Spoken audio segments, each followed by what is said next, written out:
Welcome to this horror story, a tale that has been passed down for generations. In the old days, the people lived in the mountains and traveled on foot. This is the story of a family who lived far away from their village and moved to their farm to be closer to their crops. But when tragedy struck, they were faced with a terrifying reality that shook their beliefs and tested their courage. Let's begin. The farming tragedy. In the old days, some people lived on top of the mountain. They usually travel on foot. I'm not sure why, but many villagers in that period farm away from their village. This is why many families spend several nights at their country house during the week, as it is too far away to travel back and forth every day. For my family's farm, it took about half a day to get there. It is difficult to travel on foot as we have 3 small children. Therefore, we told my husband's relatives that we moved to live on our farm. At first, the family did not want us to move there and live alone. But we told them that once our children are older, we will go back to the village. After moving to live on our farm for several years, we felt comfortable and never wanted to go back to the village. We would go back occasionally and during family reunion. One day, my husband was not feeling well. I had a mild headache, watery eyes, coughing and sneezing, just like the usual allergies. However, his condition worsened. He became weak and was unable to take care of himself. I have to wash him, dress him, and feed him. I want to go back to the village, but if I go, there is no one to take care of my husband. I have 2 daughters and a son, but they are still children and cannot take care of their father yet. I thought maybe my husband would eventually get better, but his condition has worsened. One night he told me if he doesn't get better, please bury him at the edge of our farm.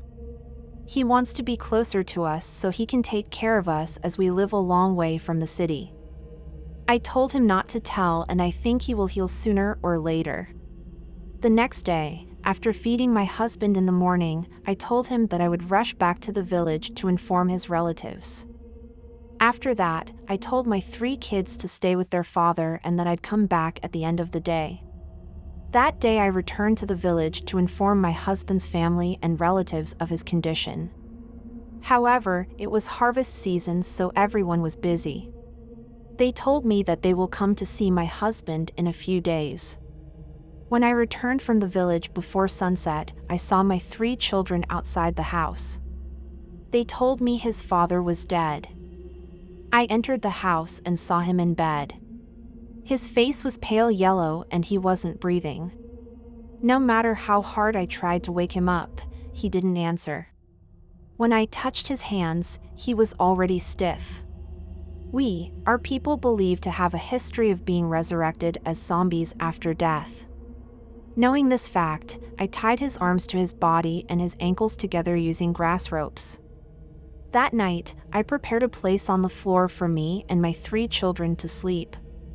Our house is made of bamboo, so there are few openings and crevices in each wall. During a full moon night, it's easy to see indoors without candles or lanterns. During the first night, nothing happens. We kept my husband's body at home because we don't know what to do with it. We are just waiting for his family and relatives. I know you'd like to have a traditional funeral. That second night, it was a bit dark inside. It's dark, but I see my husband in our bed. Around midnight, I woke up with heavy breathing coming from where my husband was sleeping. I thought it was just my kids, but the more I hear it, the more I think the heavy breathing is coming from where my husband is. The next day, he expected his family and relatives to come and find out what to do with his body. Before dawn that morning, I made some green beans for breakfast.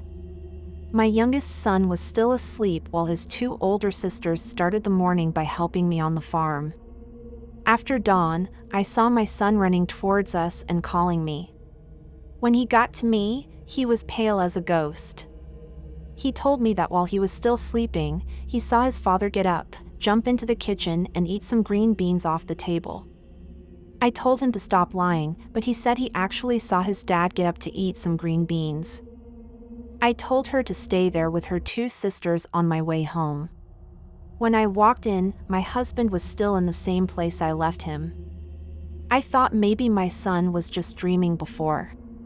But when I approached my husband's body and started crying for him, I started touching his face and saw that some pieces of green beans were stuck between his teeth.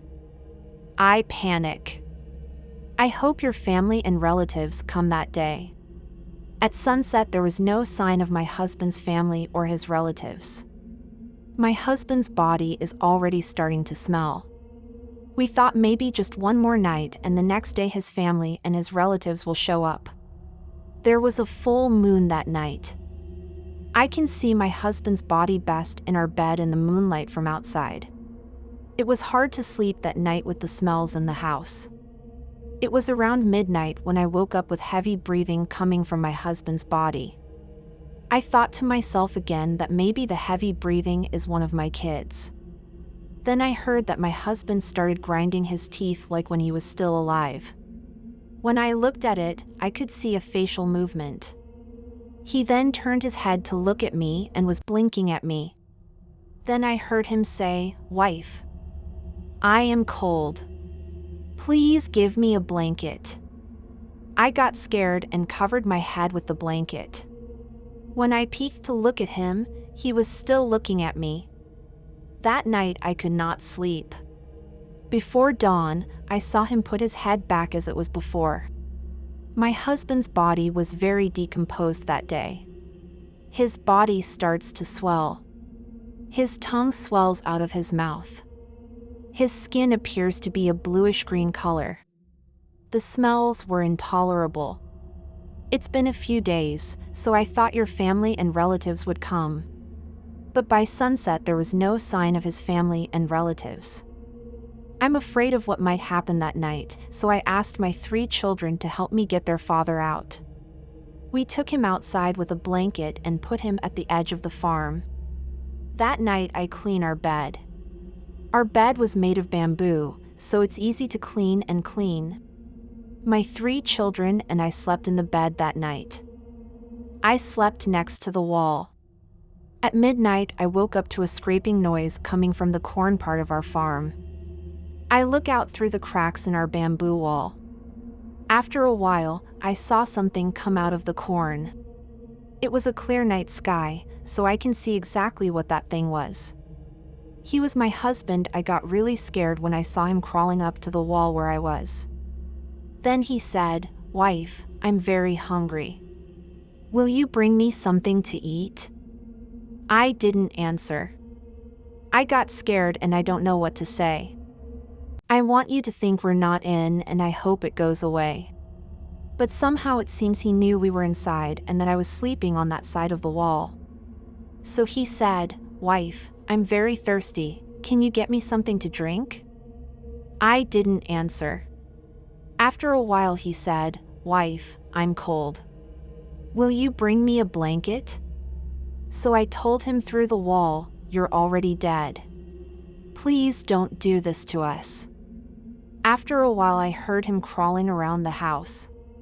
Before dawn, it was back to the corn portion of our farm. That morning at dawn, I told my children to get ready. We are returning to the city. After everyone got ready, we locked the gate and left our farm. Halfway we met my husband's family and relatives. They were on their way to our farm. When I met them, I broke down and cried. So I told them what happened. After that, my mother-in-law and the women of the group accompanied us to the village while the men went to our farm. When the men returned to the village after dark, they said they found my husband's body on our farm. They dug a hole at the edge of our farm and buried him there. They also put stones on his grave to prevent him from crawling out. And that's the story of the family who had to face the unexpected return of their deceased loved one. This story has been passed down from generation to generation, and it remains a part of folklore today. It serves as a reminder that death is not always the end, and that the spirits of our loved ones may still linger among us. Thank you for listening, and we hope this story gave you chills.